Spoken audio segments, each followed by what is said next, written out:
విశాఖ ఏజెన్సీలోని వార్తా విశేషాలను ఎప్పటికప్పుడు మీ ముందుకు తీసుకువస్తున్న మన పాడేరు ఛానల్ ని లైక్ చేయండి, షేర్ చేయండి, సబ్స్క్రైబ్ చేయటం మర్చిపోకండి. అట్టహాసంగా అరకు కూటమి పార్లమెంట్ అభ్యర్థి కొత్తపల్లి గీత నామినేషన్. ముఖ్య అతిథిగా పాల్గొన్న కేంద్ర గ్రామీణాభివృద్ధి శాఖ మంత్రి ఫగన్ సింగ్. పార్వతీపురం మన్యంలో కొత్తపల్లి గీతకు బ్రహ్మరథం పట్టిన మన్యం ప్రజలు.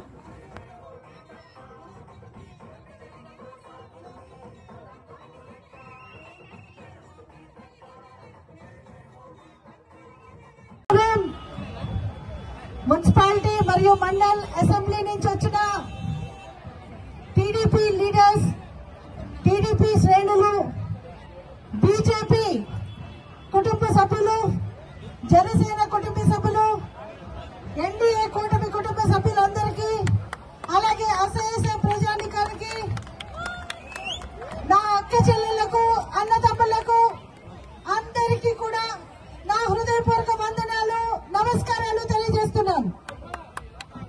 ఈ రోజు నా నామినేషన్ కార్యక్రమానికి ఇక్కడికి వచ్చిన మీ అందరికీ కూడా ఎండలనుక అందరూ కూడా ఇక్కడ నిలబడినందుకు మీరందరికీ కూడా మీరు చూపిస్తున్న ప్రేమకు మనందరం కూడా ముందుకు సాగడానికి ఈ రోజు మీ వెంట నేనుంటాను. రాష్ట్ర భావి తరాల కోసం మనమందరం కలిసి పనిచేద్దామని పిలిపించి ఈ రోజు వ్యతిరేక ఓటు చేయనివ్వరని చెప్పి ప్రతి ఒక్కరిని కూడా ఒక తాటి మీదకి తీసుకొచ్చి జన సైకిల్గా ముందుకు సాగడానికి మీ అందరికీ అవకాశం ఇచ్చిన పవన్ కళ్యాణ్ గారికి వారందరి ఆశలు నెరవేరాలంటే ఈ రోజు మనం చూడాలి. మనం అందరం కూడా నడుం బిగించాలి.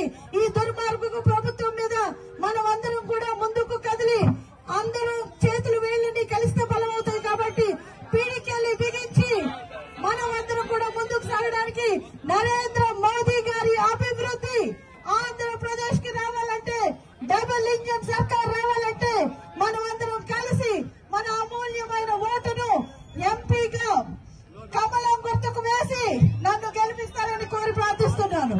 అలాగే డబుల్ ఇంజన్ సర్కార్ రావాలంటే రాష్ట్రంలో కూడా మనకి ఎమ్మెల్యేగా ఎవరైతే